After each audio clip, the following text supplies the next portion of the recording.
Hello and welcome, my war dolphins and robotic mecha land suits. It's SGB here, and we're playing some Chimps for you guys.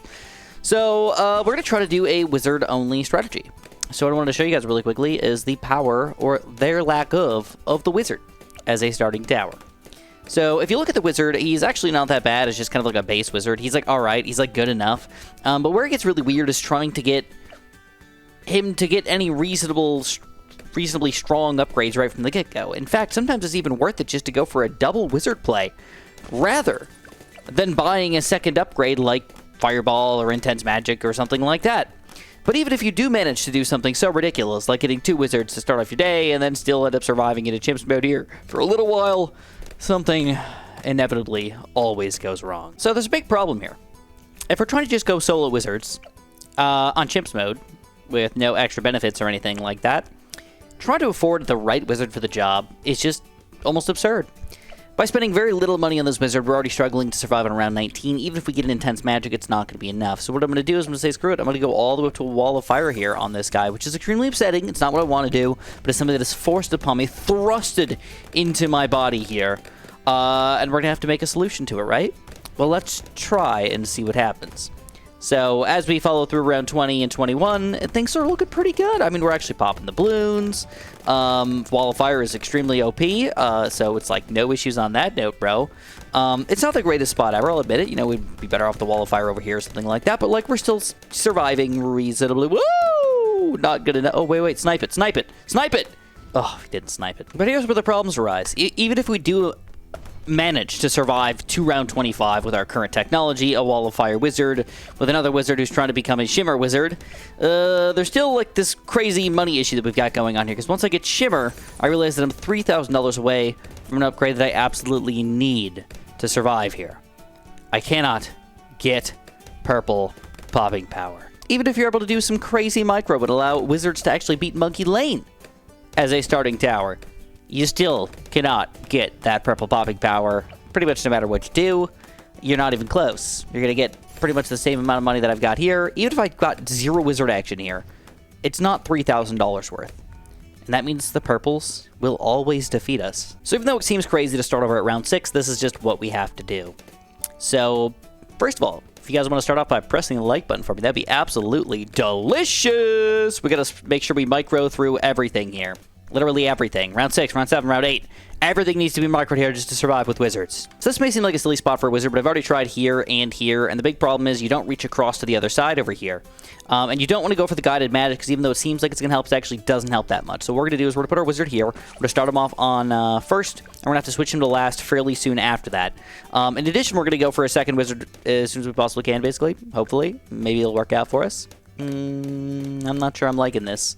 Come on, snipe it, snipe it. Can we get lucky? It's not looking good. Snipe it! Snipe it! Oh, man. So, the best way to use wizards, in my opinion, at least as a starting tower, even though it took us, it took me about 6-7 minutes to actually micro through around 6 and 7, believe it or not.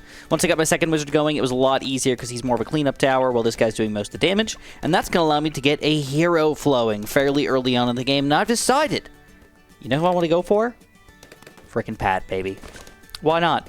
Why not, Pat? That's the real question here. He's the most beautiful monkey in the game, besides Adora, of course. And I feel that means we just show him off in all of his mighty, delicious, amazing wizardly glory. Plus, he kind of feels majestic like a magical monkey, too, you know? Like, he probably has got something secret and magical hidden beneath that big, beautiful exterior body here. Let's be honest there. But now we need to make our real plays here, because now we've got purple popping power, but we still do not have good camo detection or anything like that. So let's plan accordingly. And this is the tower that's going to change everything for us. Positioning-wise, it's kind of goofy. We're going to put him sort of near the front of the map here. We're going to go for a quick Wall of Fire wizard with Intense Magic and Monkey Sense. This is going to be my camp protection for a really long time, and everything but purple popping power. The only weird thing is if there are purple balloons coming out, the wall of fire is going to get absorbed. It's going to make my popping power way, way, way worse. So we're hopefully going to still rely on these guys to kind of work well together, but at the same time, we have to be careful to make sure purple balloons don't still kill us. Even though they're sort of stupid and not really that dangerous, they can still be sort of painful in weird ways. So we've got Intense Magic, we got Monkey Sense, and we're going to go all the way up to a 2,024 Wizard. It means we have to save about 1,800 bucks and another 3 grand here, and that still might not be enough to stop him up. We're going to have to kind of support ourselves beyond that. All right, let's get Pat angry over here. Pat, get to smacking. Get to smacking. And there we go. We smack attack these puppies right down into nothing. Delicious. Now, the one trick up our sleeve here is, again, once you get that Necromancer, you've got purple popping power, and you've got full cam detection for the rest of the game. You don't have to worry about it. And this guy's already basically full cam detection. This guy really solidifies it into full cam detection. Camos will not be a problem. It's just non-existent. Anything that will normally kill you with regular balloons, camo balloons are never going to be as big as them, so boom, this is the way to go. So maybe like around 78 or something could possibly be an issue. But he decamalizes them, so it doesn't even matter anyways. So, with that being said, we're kind of in a bit of a chill fest for a little while until we save up for this Necromancer Unpopped Army, and then things are going to get interesting, because then we have to figure out how we're going to pop Moabs and think about what we're going to do for the late game. This has all been just our early game stuff here. All right, purples. A bit of a problem here, but it looks like Pat, again, smack attacks right through them. Camos are not an issue anymore, and we keep on rocking it. I apologize. I'm eating ice right now, but for whatever reason, this wand just reminded me of a big meatball. That's what it looks like. He put a meatball on top of a stick and was like, hey, you look hungry. Eat this meatball. Eat this meatball now! Don't starve to death, not on my watch, little monkeys or little balloons or whatever he's trying to save with his meatball. And here we go, Unpopped Army. So the reason why I put him up here instead of down here, I've done some sort of tests or experiments on my own time here with this guy. If you put him down here, the balloons are basically going to come through here and sort of stop. And that means you're using him as a cleanup tower, which is fine, but it doesn't really help against Moabs. It doesn't really help against other weirder things that might come out against us. And that's not the way I want to use him. I want to use him as a full popping power tower in addition to doing some cleanup work here, so we'll put him nearer to the back, but not completely. Then once we get a Prince of Darkness, we're hoping that's going to be even bigger and better, and maybe we'll reach over here so they can start back here as well, but I don't know if that's really even necessary. So now our question becomes, what do we do with the rest of our money? There's no way we're saving up for our 5th tier just yet. This is not going to be enough popping power. Probably, maybe, actually maybe, you know, with Pat here, we could be good. But we still probably want to start buying up other stuff. I think there's one tower that just kind of like sticks out to me as like being pretty solid overall, kind of like working through almost everything. And I think I want to go for a quick Dragon's Breath. All right, the worst part is the range here is not all that good. And I think I have to go Intense Magic anyways. Yeah, I don't think it's going to help to go for this guy. Let's wait until round 40. Well, what happens here? Guided Magic and Arcane Blast. It can reach the Moab. Do I want an Intense Magic instead? I don't know. I guess we're leaving him. Hopefully I didn't make a mistake here, because when I don't give this guy cam detection, he doesn't have cam detection, obviously. The cool thing is the Summon Phoenix has automatic cam detection if I wanted to use this guy, so that doesn't count for that thing. And then on top of that, I believe the Whistlelord Phoenix also has automatic cam detection when I use that guy. It just means for the regular attack, it will not have cam detection, but it doesn't seem to matter much because I've got the decamalization aspect of this thing. So again, thinking long-term, thinking around 90 plus, is this going to be an issue? I don't think so. I hope not, at least. Doesn't seem like it's going to be a major issue. But realistically, I don't know which one's better. Top path, bottom path. Got me, bro. I couldn't tell you. I couldn't tell you. If you guys want to do some tests for me, feel free. So anyways, we are popping balloons very, very well. We're going to show off around 49 and how easily we're popping those real quick. And then after that, I think we're just going to start saving up. I mean, I've got 2 abilities here that I can use whenever I run into any major issues here. Pat's ability is probably not as powerful as this Summon Phoenix ability for now, but against Moabs and stuff, it might not be too bad if we end up running into any of those issues. But I honestly don't believe we will. That's the main thing. This Wall of Fire is doing actually most of the damage, believe it or not, for this guy here. It's actually not the Graveyard, which is interesting. Wall of Fire is a very, very powerful upgrade. Look at this thing. It's just getting, basically, ceramics and everything are getting owned by the time they get over here. It's kind of absurd. Oh, man. And we're already halfway there to a Prince of Darkness. All right, so round 79, easily owned. And again, against Moabs, they're not a major issue. they're still popping before we even get to the graveyard over here. So, oh my god, no issues at all. Let's meet you guys back in like 10 rounds when we get the Prince of Darkness. All right, so our pod is officially up on round 57, which is absurd because we're still dominating the Bloons. The Wizards are just great towers by themselves. They don't have any crazy monkey knowledge that's going to affect us too much in our gameplay here, so we are just dominating with them. They're good towers, man. The Wall of Fire in particular is the thing that's really making me feel like this guy's really good. Of course, weak against purples. But that's really his only major weakness here. Now that we upgrade to a pod, let's see how this is going to change here. His range does not get any bigger, so we do not go top path. So it looks like they're still going to sort of spawn right over here, which I don't think is too bad. I wouldn't have minded if they spawned back here, but now we're actually going to pop a lot of the Bloons as they come in here, and we got 2 cross paths they're going to cross right through as the Moabs and the Bloons come in here.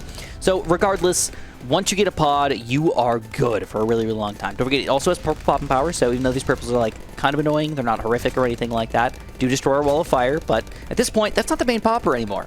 The Wall of Fire used to be our main popper.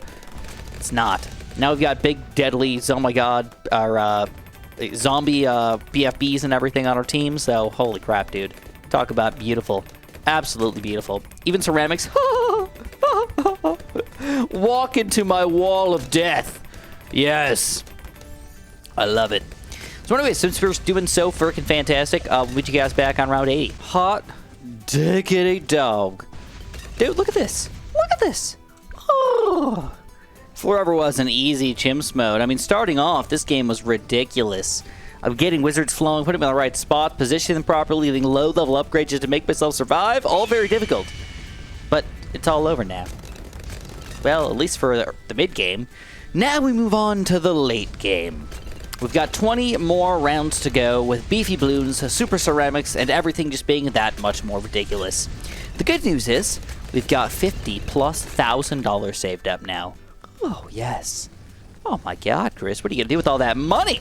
Well, we got 2 different options. We can just go straight to an Archmage. We can already afford it. 45, blah, blah, blah, blah, blah. It's like 46 rand. No problem. We got that covered.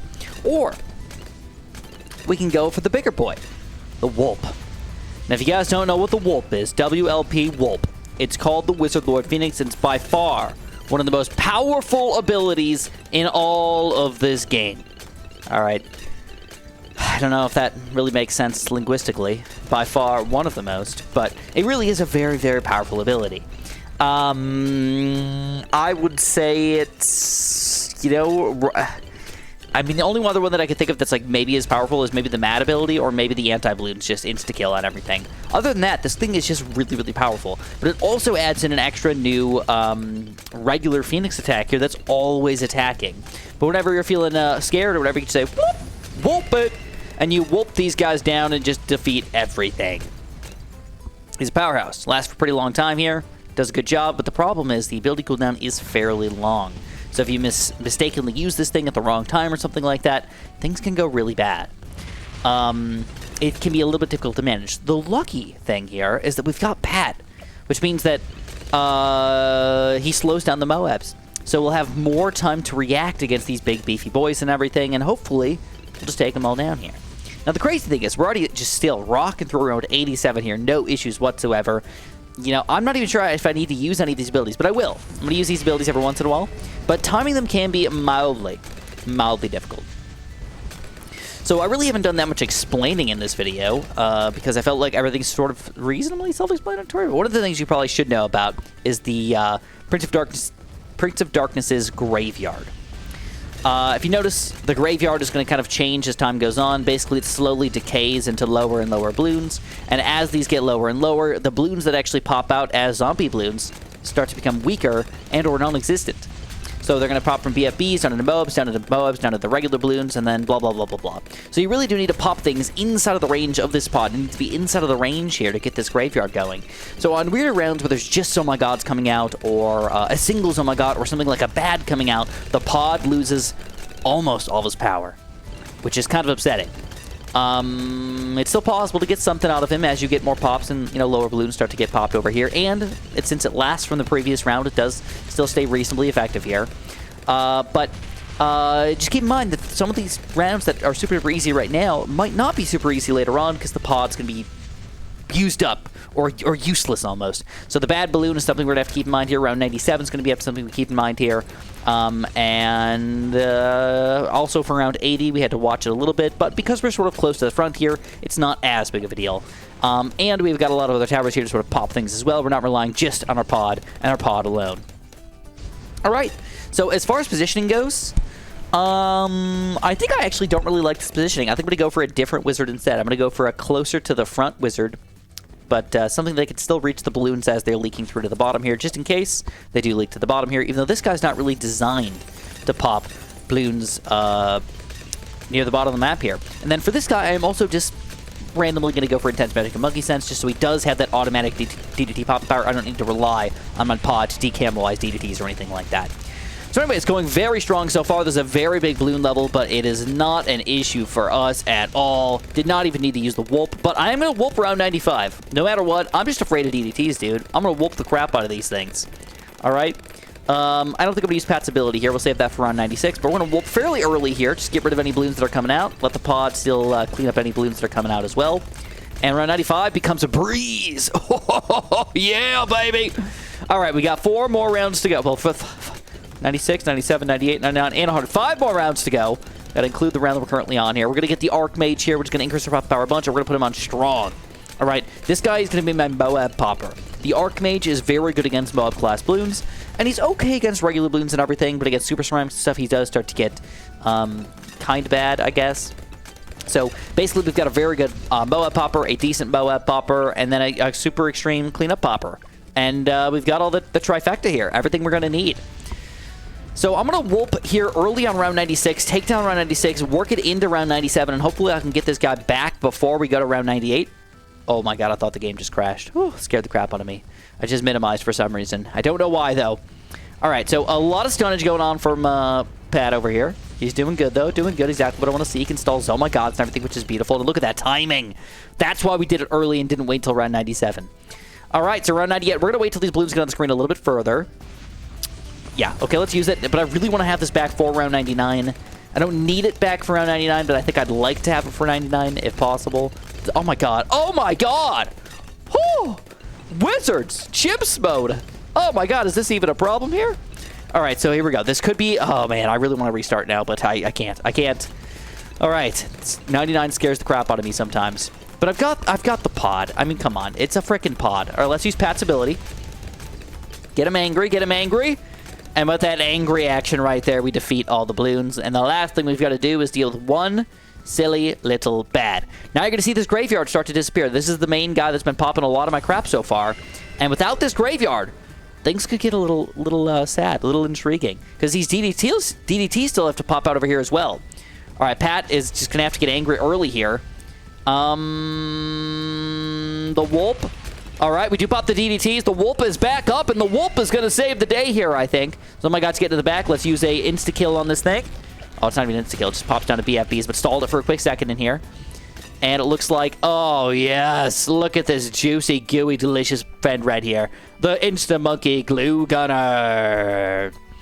So, yeah, we whooped the crap out of everything. Let's go into... Oh, wow. Get 1,000,000 pops with this pod. And he's one of the cheapest 5th tiers, too. All right, so let's go into free play here. We can still get stronger with Pat as time goes on. I do have the Whoop abilities at my disposal here if I could use them. Purple Balloon's kind of a problem, but not a major problem. It's really going to come down to how well we use our Whoop abilities here. I don't really... You know what? We got more money, though. Let's spend it up. We got an Arcane Spike. I think it's the best thing to do, just spam Arcane Spikes. And the Whoop is not even necessary for around 102, baby. So I believe our current record right now is 106 with our current Chimps strategies, but this guy might be able to take it further. We're going to see how it goes. We're going to need a little bit of luck on our side here. The Whoop is struggling. We're going to use Pat's ability here. There's a lot of action going on. There's a lot of balloons. All right, 103, it's not going to happen. These guys are just too beef-tastic. And even though we have been very successful around 100, free play still evades us quite a bit. It's a tough thing to take down. Now, if you guys enjoyed this wonderful video, make sure you press that like button, make sure you subscribe, and of course, have a super duper delicious day.